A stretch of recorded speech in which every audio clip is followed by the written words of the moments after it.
Football Then and Now, a fun look at football nostalgia and the modern game intertwined. Join us.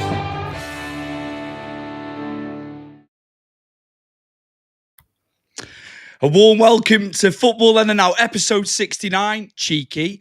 And with me today is my co-host and cousin Chris. And yeah, how are you, man? How are things? Yeah, not too bad until you've just said 69 and just give me a really, really dodgy image in my head. So thanks for that, mate. You know, I know we're family, so it's like inbred, like weird sort of images in my head now. So I appreciate that. I'll have nightmares tonight. Forget Freddy Krueger. I couldn't help myself. I tell you. Now, Chris, you've come up with like a nostalgic topic, of course, about transfer flops, which we're going to go into in the second portion of the show. But we've got current news, of course, transfer news again. And we're going to talk about Mbeumo and Visser. But before that, Akite, obviously, is going to leave Frankfurt, heavily linked with Newcastle, but it looks like Liverpool is the desired destination for him. And, you know, judging by his stats, as you can see there for Frankfurt last season, he put up some good stats, didn't he, there? And I think it'd be a perfect move for Liverpool. Isak, you know, Newcastle are saying 150 million. This lad, they're reporting, will be 70 million. Right. So it's a sizable difference, isn't it? Well, yeah. I remember NTK being linked with us last season in the summer window. And obviously it was, you know, I mean, it was all a lot of crap. Obviously, you know what it's like in a window when people just, you know, just drum up loads of sort of rubbish, don't they? And then it just sort of explodes on the internet.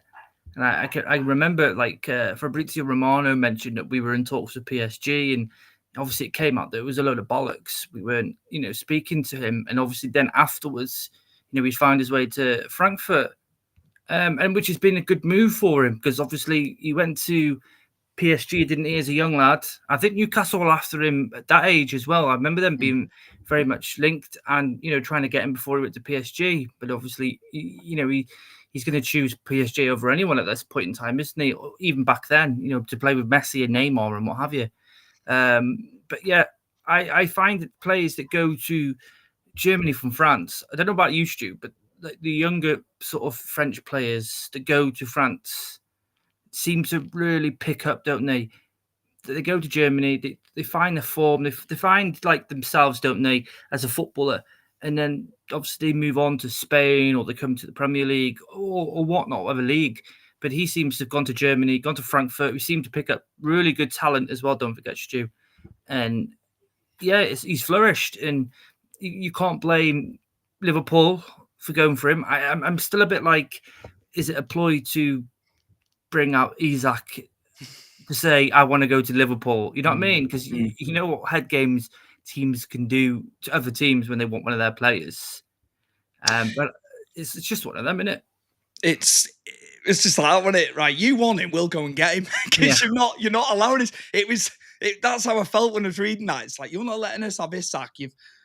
You're asking for too much, right? Okay, we'll boycott your move for Akite. Like, but yeah, he's brilliant. I've seen a lot of him in the last season. Of course, I watch a lot of Bundesliga, so he fits the bill. He's an out and out number 9 as well. You know, Nunes, they're still waiting, aren't they, on that one? I'm sure he will be going. It just hasn't worked out for him, but I think he's an out and out number 9, which they don't tend to do that as much as we've said on this show many times. The players were floating in the free, moving around, weren't they, and things like that. So it'd be interesting to see. But they are obviously Slot wants that out and out striker now, doesn't he? That's obviously what he's after in his tenure. Yeah, and I think like you look at Nunes' time at Liverpool, very hit and miss, isn't it? And very, you know, very missable at the times when he's had the chances. But we've all seen it, and this is no knock on the player or Liverpool because he looked frightening in Portugal, didn't he, when he was playing there?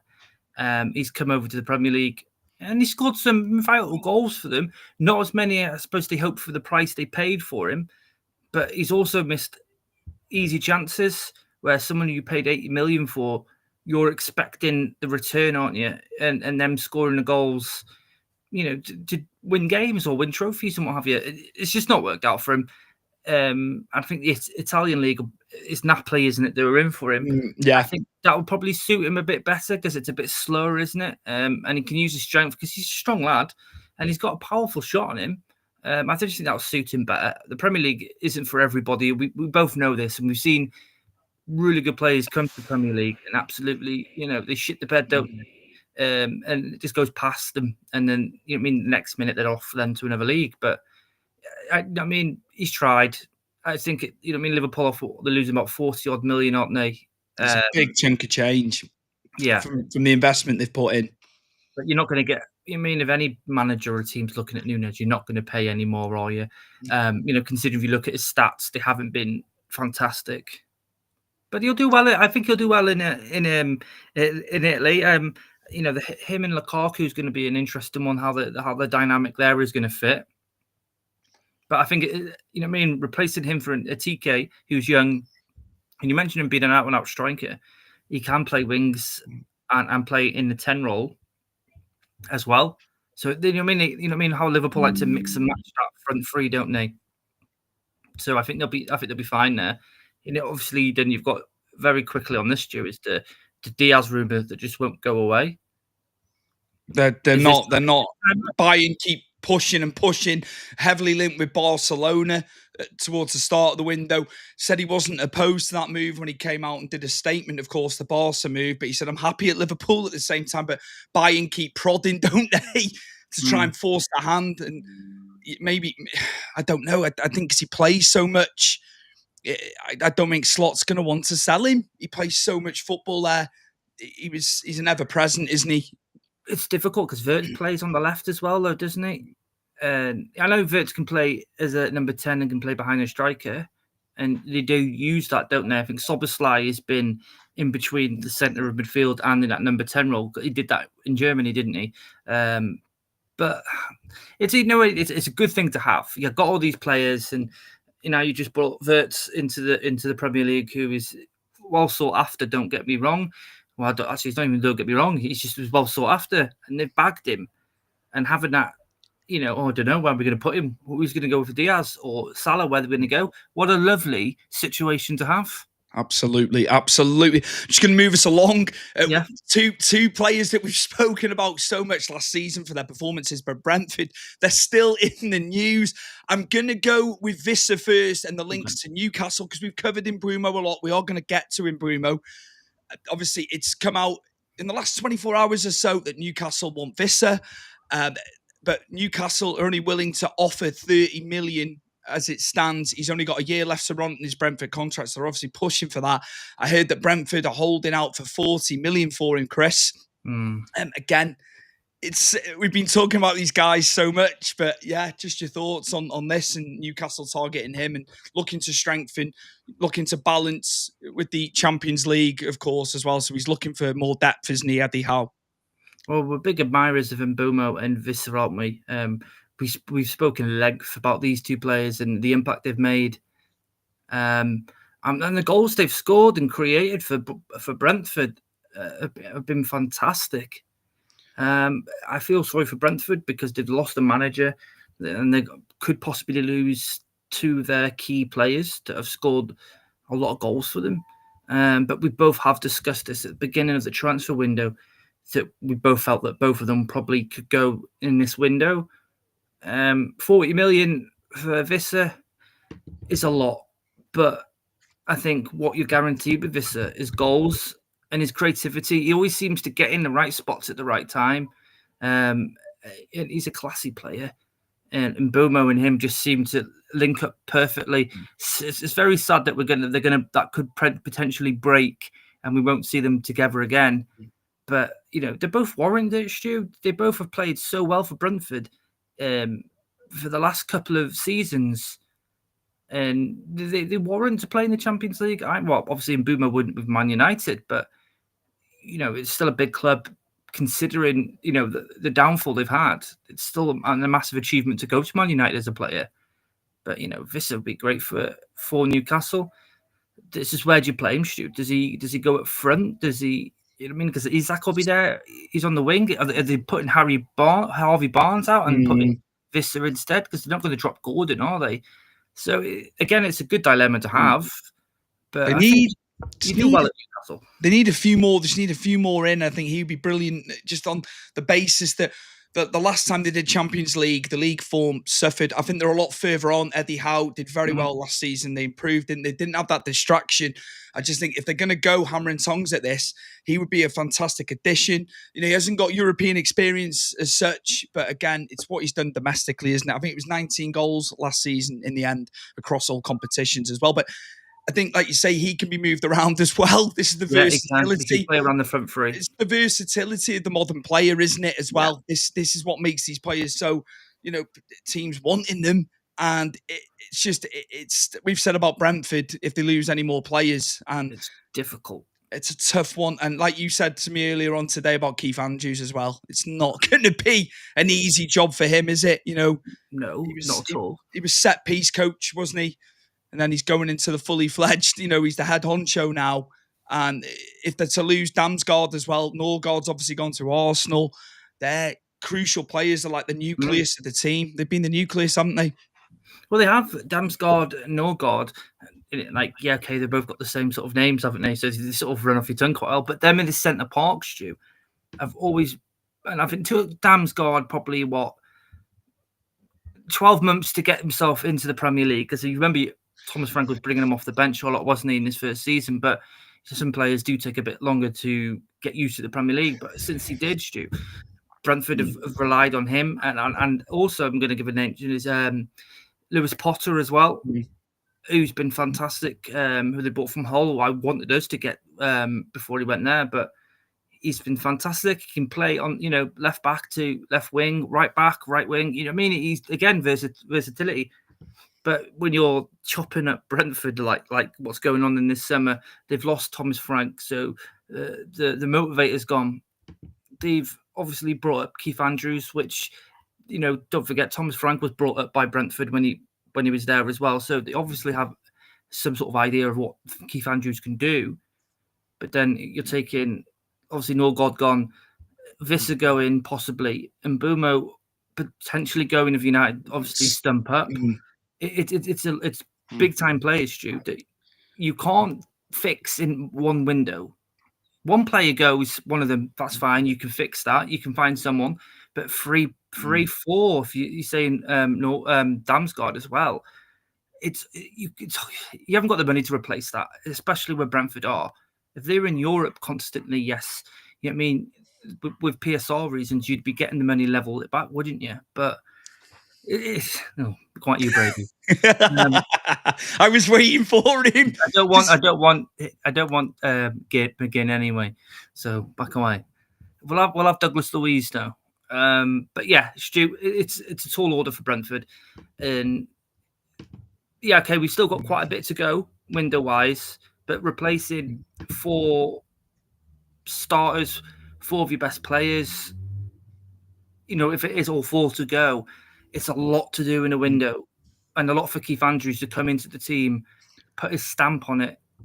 And obviously, I know they bought Jordan Henderson as well, didn't they, this week as well? Which is getting slated and things like that. But I tell you what, all that experience in the middle and losing Norgaard, you know, Norgaard's 31, don't get me wrong, and he's still got a few years in him, hasn't he? But I think Jordan Henderson brings a lot of experience. Some people have said, what a terrible move. I've heard all sorts of it's experience, that's an experience move. That was like when James Milner went to Brighton, you know. Still doing a job now. Similar, you know, so it does cause people opinions. We have it on all our socials, don't we? You know, and that's fine. That's what people are allowed to say, you know, and have their opinions and all that. But I think as well, like you were saying about Thomas Frank, if Thomas Frank was still there, you'd bet your bottom dollar he'd have the replacements ready, wouldn't he? And we don't know an awful lot about Keith Andrews, do we? No, he might know players. He might be aware of who they need to bring in on top of Henderson coming in.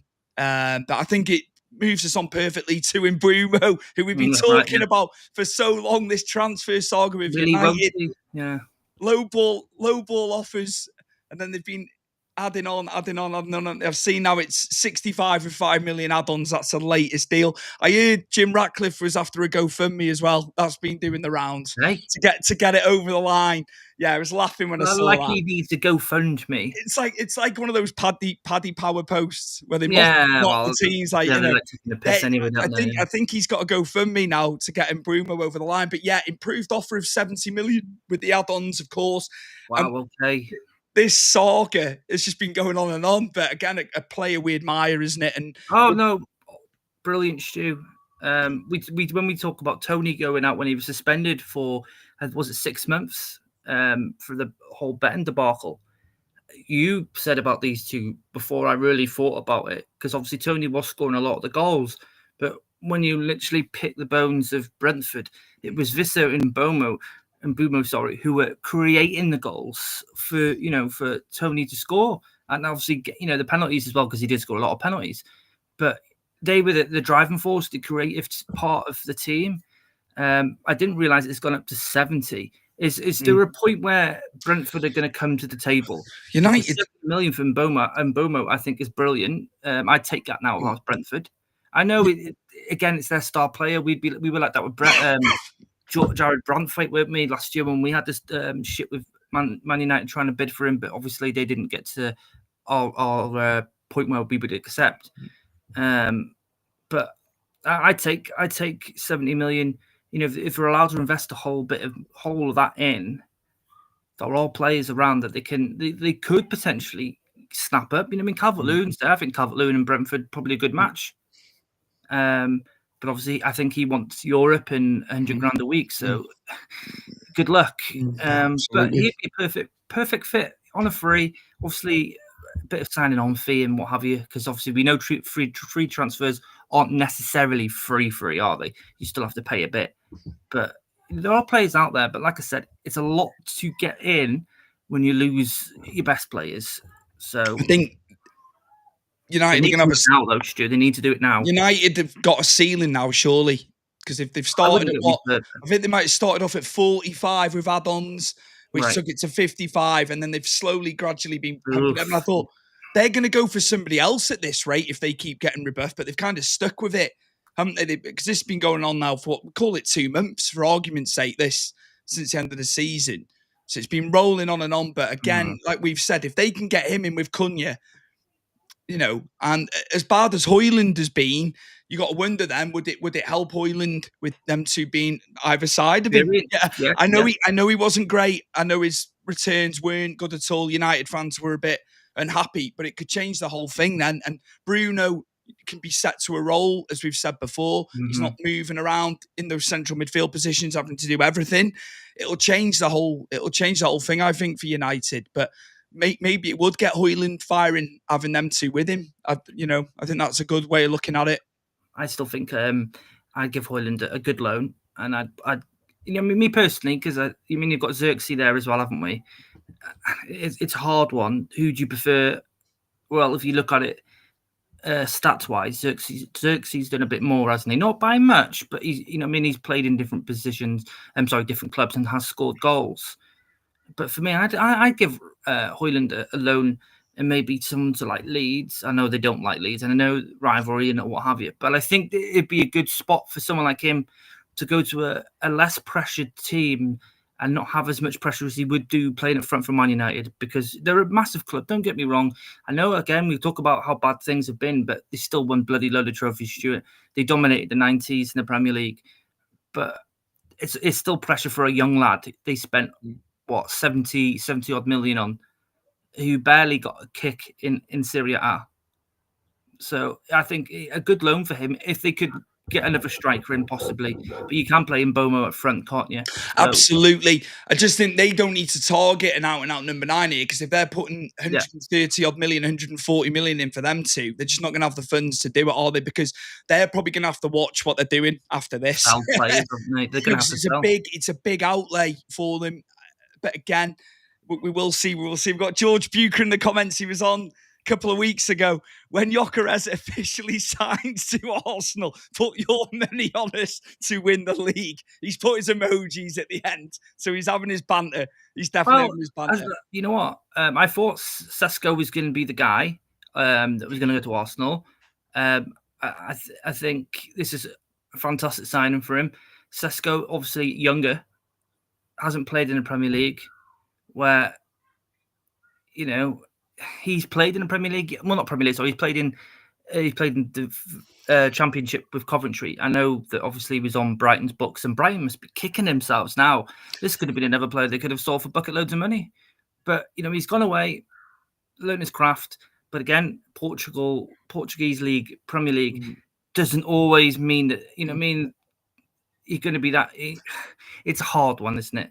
But I think he's a special player. I think 80 million euros is a lot. I really do. But they're going off the basis of what he did in the Champions League as well. I think there they can. Well, he was scoring the goals. Yeah. He was scoring the goals. But I just think 80. But again, what I suppose when you're looking at 100 million now for players, I suppose they're looking at it. Yeah. I was when you were just saying that, then it came to my head. Considering they're paying less than 100. And less than 80 million, really. I think it was just about 70 odd, isn't it? Yeah, 70 pounds.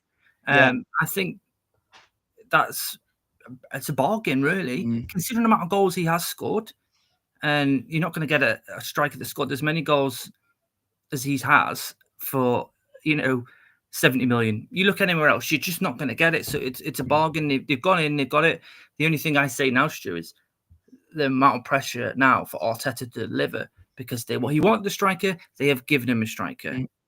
So Arsenal need to do something, need to win something this win or this summer, this Premier League, the FA. They need to win something because I don't think if Arteta comes away at the end of this season with nothing, he could potentially go. 100%. It's a lot of pressure. Absolutely. George said that as well. He said he's got one more year because it's always the bridesmaid, never the bride for him, isn't it, with the league? So, yeah, it needs to be, even like you say, he's got to pick some silverware up. Not just saying it needs to be the Premier League, of course. But, yeah, hopefully that gets signed on the dotted line officially. Gyökeres to Arsenal, the number 9 that they've been craving for so long. George, cheers for the comment. Just before we go into our nostalgic portion of transfer flops, Andy John, Stuie Palmer is a ram. He hates Forest. Chris is looking at me. Hold on a minute. You're not a closet Derby fan, are you? Yeah, I was like, you've not let on for all these years. I didn't mind him. Your favourite player, Stu? I didn't mind him when they first came into the Premier League. They played some good stuff. They had a good team when they came in, and the first season they were at the baseball ground, weren't they? Before they went to Pride Park. The manager, yeah. I was quite fond of him as a team. They were good. Stimac, Asanovic, Paulo Wanchop, Dean Sturridge. Dean Sturridge is good. Yeah, I think I can remember Russell Holt in goal in the early days before Mark Poo came in. Went there as well. It's crazy. They had the, you know what I mean? They had the who's who, didn't they? And like I say, Malcolm Christie came through their books. Yeah. And, he did well. You know what I mean? Not many players can score in the Premier League, can they, really? And he's done that. Obviously, I know obviously retired now. It's a long time ago, the old early 2000s, aren't they? But yeah, Derby are just one of them, aren't they? It's a shame that they've had to go through all the shit they have. I would have liked to see Wayne Rooney stay there, Stu. I think he would have done better if he didn't go to America and just stuck it out. I think he had them go in there. Did some good loan deals, didn't he? Again, Lampard previous to that as well, very close with the playoffs, of course. Didn't make it, did they? And they had those good loan deals. Harrison Armstrong was there for him as well, which has been great for him. I would keep hold of him now. I'd be keeping hold of him now. Let's just bed him in. I don't think another loan move, just unless Moyes can get these people in. I think depends on who you get in, Stu. What do you think? Send him out again if we have got the depth. Yeah, I think he's too good of a player to stay on the bench. He still needs to learn his craft. So you're either bringing him on as a substitute and then using him in the cups, or swapping things around against certain clubs, or you are, as we say, we're getting the players that he wants in. So just say, for example, Douglas Luiz comes in, or whoever you want, because we do need a central midfielder that can carry the ball. I'd send him straight out then, because there's no point having him there sitting on the bench and then he coming on every other. I think you send them back to Derby, or I'd find a loan in the Championship, or better yet, Stu, send them abroad. Germany, Holland, well, Netherlands, sorry. You know, all these other clubs like Chelsea and Man United always had a little club, didn't they, in the Dutch league? And they sent like their youngsters that went there, and some who made it into the team. And you sort of like Mason Mount and all that all went to the Dutch league, didn't they?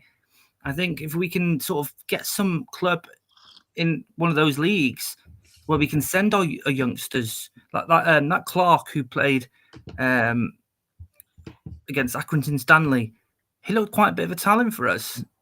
You know, his fancy footwork and, you know, a bit of a skill here. And I was quite interested to see where he'll go. But again, what's he on about? When Villa beat Derby. So, Andy, if you're still there, we've got a Villa fan there that kept you down in the Championship. And of course, you ended up in League One as well, but now, you know, back where you need to be and hopefully on an upwards trajectory. But yeah, a bit of banter here, a bit of banter in the offing from our Aston Villa fan. Just need a Sheffield United fan now to come and say, well, we should have relegated you. Guest of many times on the show as well. We're going to have to get you on before the start of the season, maybe into the start of the season, Brady, that's for sure. Chris, you brought up the topic. We're going nostalgic. We're going for transfer flops.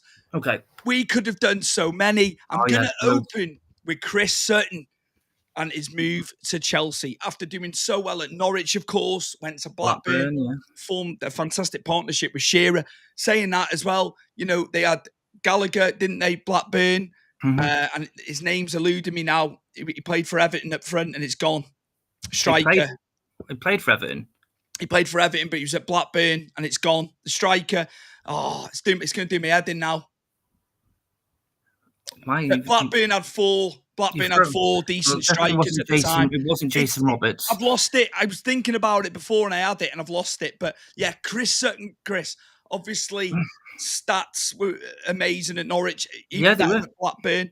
Chelsea, everyone thought, oh, this is the move now. He's going to do amazing for them. Chelsea had a decent team at the time as well. And three goals in 29 games for Chelsea. Yeah, and you got to look at it, right? I'm just looking at his stats now. So when the last season, what's saying actually, Stu? Where are we? He left in 98, didn't he? 99 season. So 99 to 2000, he played for Chelsea. And actually, Stu, I'm looking at his last season at Blackburn. He only scored 4 goals in 20 games there. So really, I know, like before that, the season before that, he scored 21. The season before that, he scored 12. You know what I mean? I think he's looking at here and looking at his stats here. He's had 1, 2, 3, 4, 5, and I'm talking Premier League terms now. He's only had 5 seasons when he played in the Premier League. So he's scored double figures, and that's from 1990, Stu, all the way, to the year 2000. And only 5 seasons he got higher than he got the double digits. Obviously, everyone remembers him and Shearer, SAS. I remember that being Sky's plug for them both. But they both complemented each other, didn't they? Fantastic. But looking at his last season at Blackburn, I know the season before that he scored 21. But I don't know. 20 games, Stu, 4 goals, and then Chelsea were on the up a bit then, weren't they? I think they were on the verge of getting that Russian money. And 10 million, again, this day and age, 10 million is nothing, isn't it? But 10 million was quite a bit of money for a player. It was a big outlay at the time, that was. Yeah. And I think everyone's just expecting to kick on. Now, after this, he got to Celtic, didn't he? And he was up there with John Hartson and Henrik Larsson, of course. When the Scottish League was still a lot better, it was still to a high level, the Scottish League at that time, wasn't it? Rangers and Celtic were very good. So he kicked on there, didn't he? He got his form back. But yeah, the Chelsea move, like you say, 10 million at the time was a lot of money. It was a big amount of money. The other striker for Blackburn, who played for Everton, and who was obviously won the league with Blackburn, was Mike Newell. That's who I was thinking of. Mike Newell's in the early 90s, yeah. It was, yeah. I was thinking about him earlier, and then mine went blank as we've gone live. We bought him from Arsenal, if I remember rightly, or did we sell him to Arsenal? It was one of them. Did he come from Arsenal? I'm trying to think where we got him from, mate. I'm not 100%. It was Arsenal, you know. It's either we bought him from Arsenal, we sold him to Arsenal. But yeah, Mike Newell, he had that square head, didn't he? Do you want to move on to Eden Yeah, Hazard? I don't think there's much you can say with certain. You know, what I mean, it just didn't work out, did it? As you say, he went to Celtic, and he got double digits there in Scotland. Eden Hazard, what a player for Chelsea, and he scored some fantastic goals for Chelsea, and he went a lot with Chelsea, didn't he? You know what I mean, in the Premier League, he was probably the best player in the Premier League for a couple of seasons, and you saw everything he did. Free kicks, one-on-ones. He get players sent off as well, Stu, because he was a bit of a cheeky chap, wasn't he? But the guy backed it up, and I know that Chelsea were holding on to him towards the end of his career at Chelsea. They didn't want him to go to Real Madrid, did they? And I remember Real Madrid were really interested for a couple of seasons for Hazard, and then obviously, he did everything he wanted to do with Chelsea. He gets his dream move to Real Madrid, and he gets an injury, Stu, pretty much straight away. He put weight on, didn't he? I don't know what happened there. He just wasn't good. I don't know what happened. Was it injury? Did he regret the decision? Were they not pushing him, the coaches, or was there something they didn't like about him? It's a really difficult one to say, because how can you go from all that talent we saw in the Premier League with Chelsea, and he wasn't even, I wouldn't say he was, what was he in his, just before he turned 30, he went to Real Madrid, and yeah, it just didn't work, and he was a talent, so I don't know what happened to you. I don't know where was the injuries just that bad, or like I say, did he not enjoy himself? Because for the price they paid, they didn't get anything back. 7 goals, 12 assists in 76 games, whereas at Chelsea, 352 games, 110 goals, 88 assists. Even at Lille, it was 194 games, 50 goals, 53 assists as well. Just crazy. He just felt he was going to kick on at Madrid, showcase his talents even more. As you said, he was kingpin at Chelsea for so many years. Chelsea fans loved him. It just did not materialise there. But again, like you say, the injury probably hampered him a little bit. We've seen that with players where they just don't get it back. Yeah. Just sad, really, because you felt he was going to go there and be absolutely stratospheric for Real Madrid. I thought he was going to rip it up, Stu. Because we saw him for so many years in the Premier League absolutely obliterate teams and do it with ease. He made football look easy. And he was a fantastic player to watch. One, we've discussed this many times, not on the show, but just, throughout our life of watching football. You hate seeing the good players leave the Premier League, because no matter who they play for, you like to watch them. So you're always a bit gutted to see, a world-class player leave the Premier League, go to La Liga or Serie A or Saudi Arabia, where everyone seems to like going these days.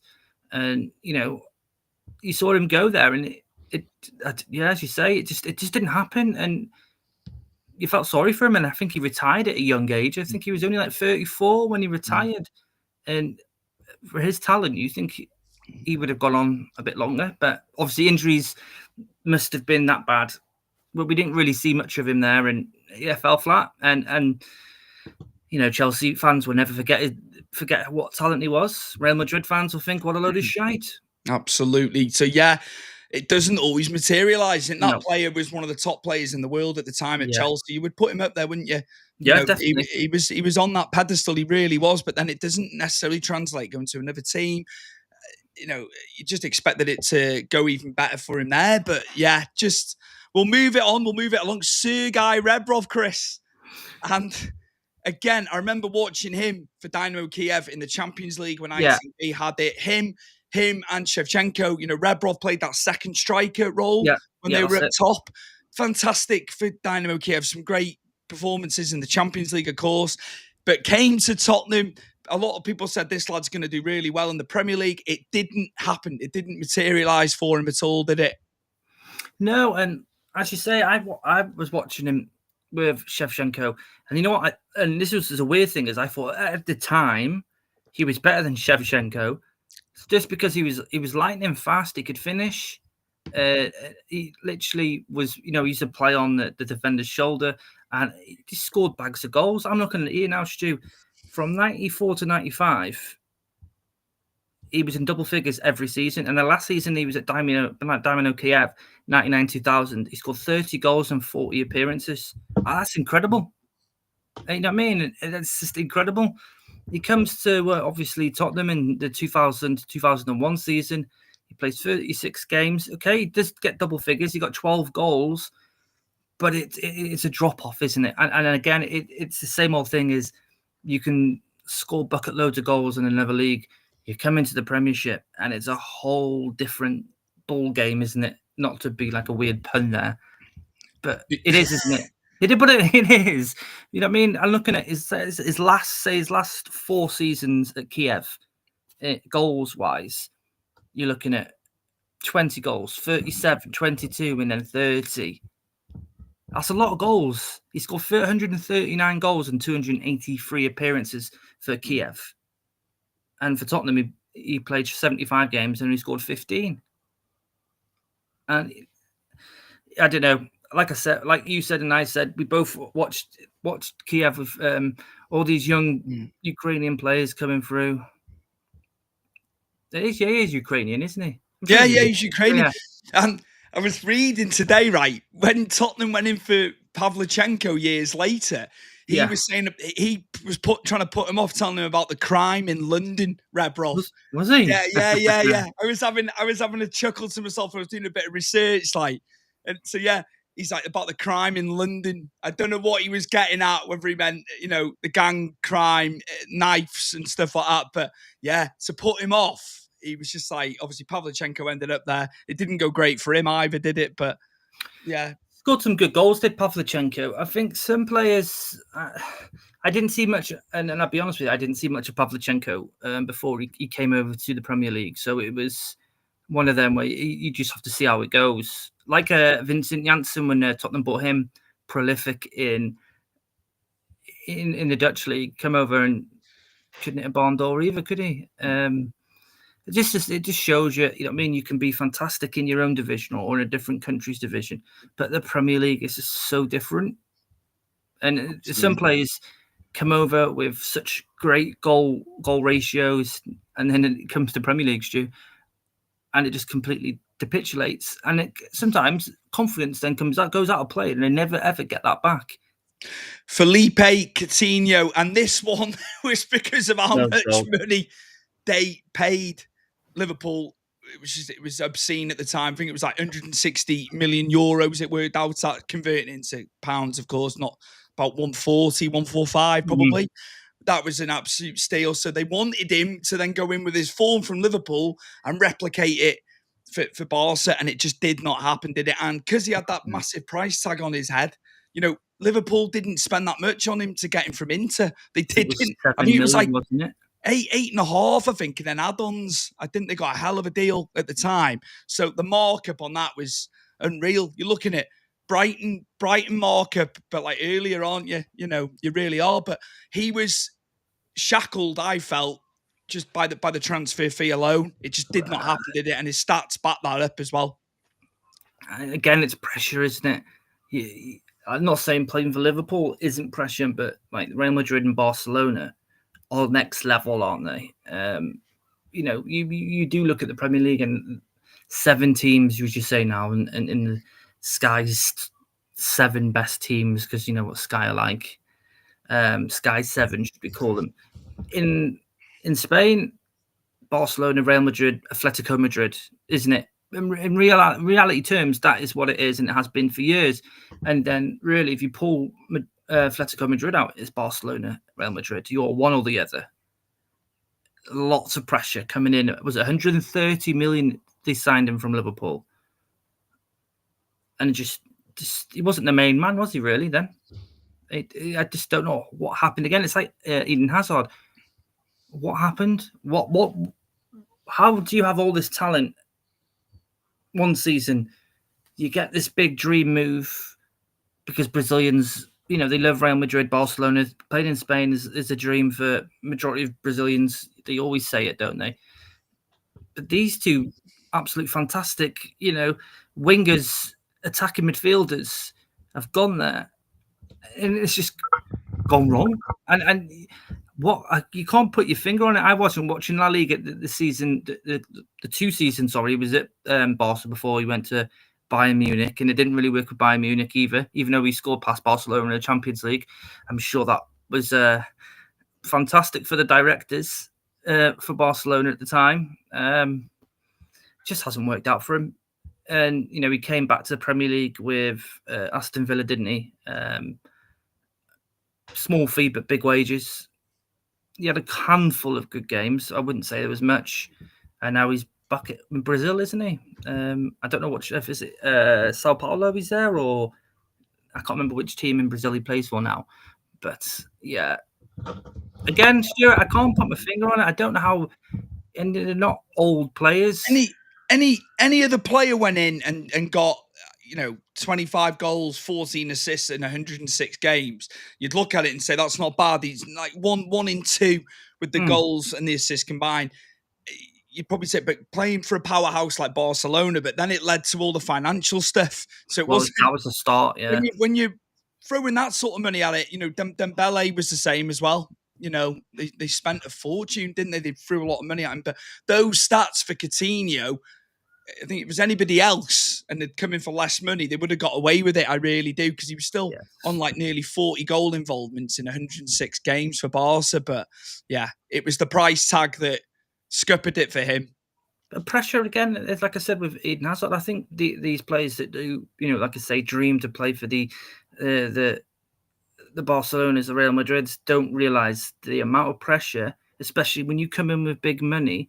If you don't hit the ground running, or there's something about you that the fans don't like, your time's numbered, because the ultras in Spain will have you out of that club very quickly. And it's just a shame. But you saw with Gareth Bale when he went to Real Madrid, scored fantastic goals for them, won them trophies, and he was still hounded out. So you can't win either way. No, absolutely not. Absolutely not. We're going to move on to Andrei Shevchenko. We're back to Ukrainians, of course. Just amazing at Dynamo Kiev, as we said earlier. Him and Rebrov were fantastic together in the early years. AC Milan, just amazing. He did fantastic there as well. His stats, it's been very stats heavy, but it's had to be tonight. Just because they flopped elsewhere, so we've had to bring the stats set. But Chelsea, 77 appearances in total, 22 goals, 12 assists in them 77 games, but it just didn't coagulate for him at Chelsea, did it, Chris? You know what?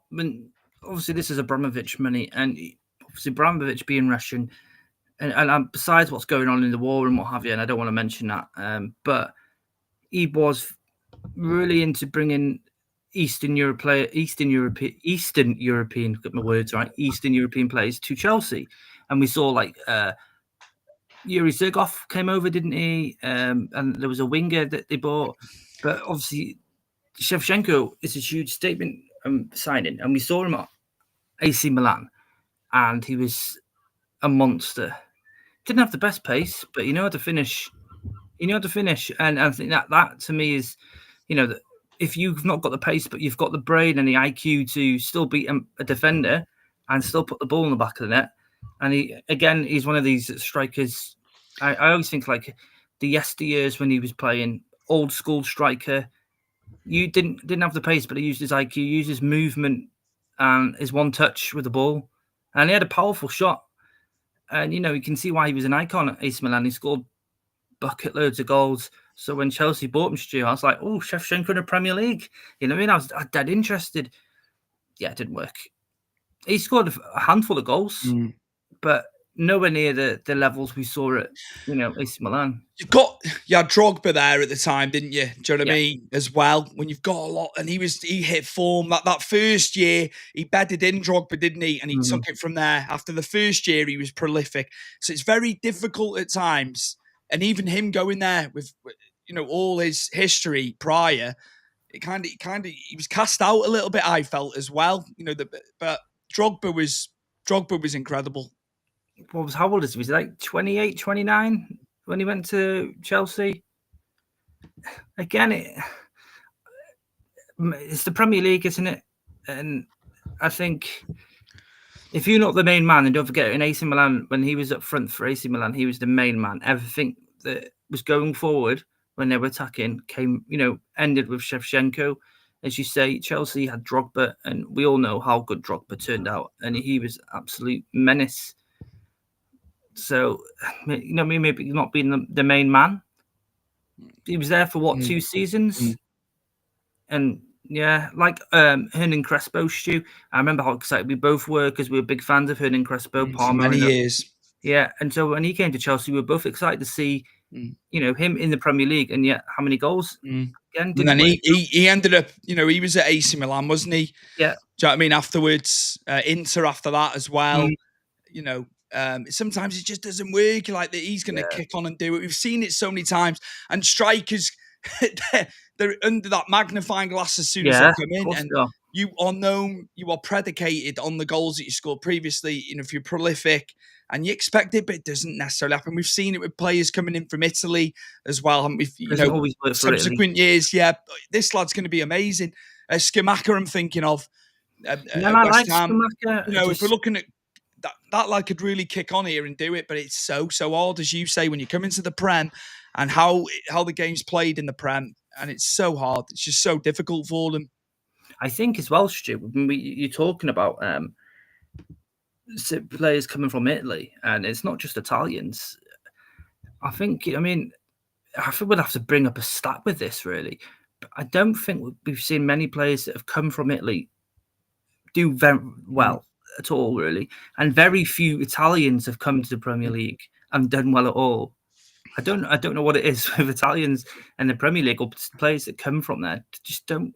Like I said, we'd have to see a stat, and I might be wrong, but from my mind and watching players that have come from there, it just not a lot of them have broke through, have they? Or they've just completely failed and been shipped back to Syria or different countries. I'm thinking of Zola being. There you go. Well, that's unbelievable. Yeah, he was unbelievable. He was a magician, mate. When he got on the ball, and he was here, there, and everywhere, wasn't he? Do you know what I mean? He wasn't just in that 9; he was out getting that ball, and brilliant for such a diminutive player in stature. What he was able to do, and he was that goal against Norwich in the cup. I always think of that one. That's one of his signature goals. But yeah, it's very difficult. It's very difficult. Vialli, Stu. Yeah. Nearly had one good season. Well, actually, I think he had a good 6 months, didn't he? With Middlesbrough when he first came. Brady says I can see that Di Canio. Di Canio did well, but he didn't score. You know what I mean? I'm talking about players that have gone from being legends in their clubs in Serie A. They've come to the Premier League with big reputations, and it just. Di Canio built himself up, though, didn't he? Sheffield Wednesday. Pushing the ref. And then West Ham, that's where he really kicked on. Then he ended up at Charlton. I remember him at Charlton, but still great play. But like you say, prolific. It was the ones who came in who were prolific prior, wasn't it? Yeah, and got stumped. And Chris, we could talk about so many other players here. All day, every day, yeah. We're going to have to bring the flops back, aren't we? It's going to have to come back for sure, because I could have come up with 40. You could have come up with another 50. So we'll definitely bring that topic back up. Social media, Chris, just for the listeners and the viewers, for our clips and stuff like that, where they can find us, mate, before we go.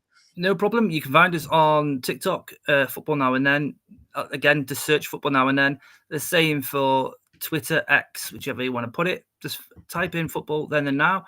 Then Now. I can't even get our podcast name right. You just search on every social media. We are there. Again, with Spotify, Apple. We are all over the audio sort of areas, the places that you can, get your audio from. We're there. We're on YouTube as well. We've got a 69, as Stuart would say. 69 videos. It didn't go down well as anticipated. I thought he's going to laugh. He's like, hold on a minute. I'm just thinking of like American Pie when you said it. Yeah. But awesome. yeah, there's 69 episodes of the show there. You know, I mean, you can just pick up and go. You don't have to look at our ugly mugs. You can walk your dog, go to work, sit on the bus going to work, and just listen to our sexy voices. You want us to go a bit deeper, we'll go a bit deeper, and we will. Faces for radio are definitely 100%. We're all right with that. We're fine with that. But yeah, well, it is. We will see you next week for episode 70 of Football Then and Now, and more nostalgia, and we'll blend in some of the current news and topics. Obviously, transfers. Now we're really getting into it. England women are losing to Sweden. Women 2-0, by the way, in the quarter-final. Sweden have won all their games leading into it. They are 2-0 down. So they're in a bit of a kerfuffle there, but they've got the second half to come. So yeah, just an update on that before we go. And a big thank you to the Sports Social Podcast Network for housing all our content. If you've got a podcast, as we always say every week, and you're not affiliated with anyone, go with the Sports Social Podcast Network. Me and Chris have been looked after so well, as we always say. Yeah. And it's the service in emails and stuff like you get. And we had a call with Cal about a month ago, and it was amazing. Perfectly timed with the music there. I think that's the perfect ending. And thank you very much. And we'll see you next week for episode 70 of Football Then and Now. Take care, guys. Ciao.